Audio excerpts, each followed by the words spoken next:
Evet, aslında önce Türkiye ve Kürdistan kentlerinde artan kadına yönelik şiddetle başlamak istiyorum. 8 Mart'ta giderken kadınlara dönük şiddetinde arttığı ve faillerin cezasızlıkla ödüllendirildiği bir hukuk sistemiyle karşı karşıyayız. Öncelikle bunu nasıl değerlendiriyorsunuz?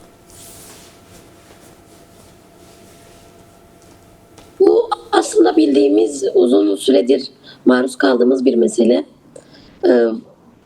Ve özellikle her 25 Kasım, her 8 Mart döneminde e, biraz daha artarak devam eden dönemler.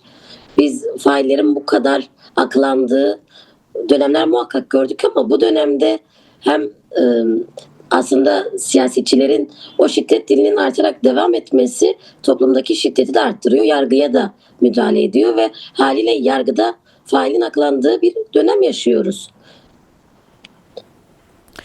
Evet, tam da böyle bir atmosferde aslında barış ve demokratik toplum sürecinin de kapsamında kadınlar bu yıl 8 Mart'ı direniş ruhuyla karşılıyor ve startların verildiği günden itibaren direniş vurgusunun ön plana çıkacağı, yeniden inşanın konuşulacağı ve bunun ön plana çıkacağı bir 8 Mart önümüzde. Buna ilişkin neler söylersiniz? Tabii aynı zamanda Çukurova bölgesi de 8 Mart etkinlikleri gerçekleştirecek. Buna ilişkin de aktarımlarınızı dinleyebilir miyiz?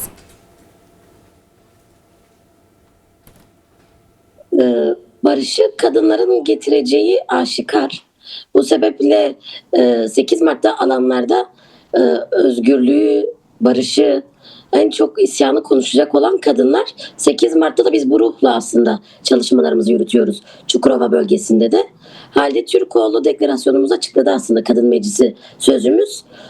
Çukurova'da bu deklarasyon kapsamında tam olarak bahsettiği gibi direnişi, isyanı büyütebileceğimiz bir dönem ve dönemin ruhuna o kadar uygun ki ve bu sesi kadınların yükseltmesi oldukça kıymetli. Çukurova biliyorsunuz kadınların direnişinin en yüksek olduğu bölgelerden biri aslında. Hem şiddetin çok fazla olduğu bir bölge hem de kadınların ve özellikle de Kürt kadınlarının, feministlerin sesini çok fazla çıkardığı alanlarda olduğu bir bölge. O sebeple Çukurova 8 Mart'a hazır.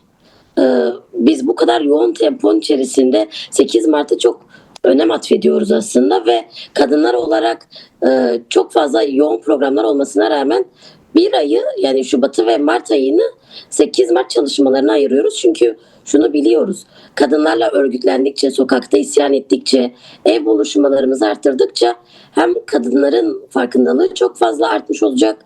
Hem biz bu yaşamış olduğumuz süreci kadınlarla konuşma fırsatı da yakalamış olacağız ve kadınların süreci nasıl değerlendirdiği, işte sizin de söylediğiniz gibi faillerin bu kadar aklandığı bir dönemde kadınların haklarını kadınlarla konuşabilmek oldukça kıymetli. Çukurova özelinde Adana ve Mersin'den bahsedecek olursak, Adana ve Mersin'de çok fazla mahalle toplantıları hayata geçireceğiz. Bütün planlamalarımız hazır.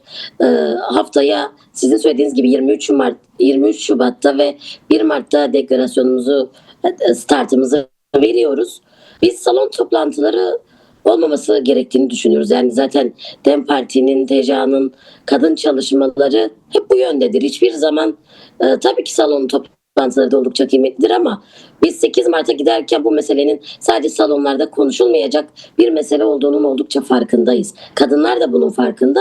O sebeple biz kadınlarla hem haklarımızı konuşabileceğimiz çok fazla ev buluşmaları, çok fazla mahalle toplantıları, yani şunu söyleyebilirim. Mesela Adana'nın Seyhan ilçesindeki her mahallede kadınlarla bir araya geleceğiz. Ve daha önce de geliyorduk zaten. Bunu daha planlı, daha sistematik bir şekilde yapacağız 8 Mart kapsamında. Onun dışında kadınlarla sokakta buluşmaya devam edeceğiz. Cezaevindeki tutsak kadınları konuşmadığımız bir 8 Mart zaten mümkün değil. Cezaevindeki tutsaklara da sesimizi duyurmak için cezaevi önünde bir eylemselliğimiz olacak Çukurova bölgenin. Onun dışında tarım işçileriyle, tekstil işçileriyle bir araya geleceğiz. Ve kadınlarla tabii ki hem yoksulluğu konuşacağız özelinde, hem şiddeti konuşacağız, hem haklarımızı konuşacağız, hem de süreci detaylıca konuşup onlarla bir araya geleceğiz. Evet, çok teşekkür ediyoruz değerli Funda Buyruk, katıldığınız için ve değerlendirmeleriniz için. Ben teşekkür ediyorum.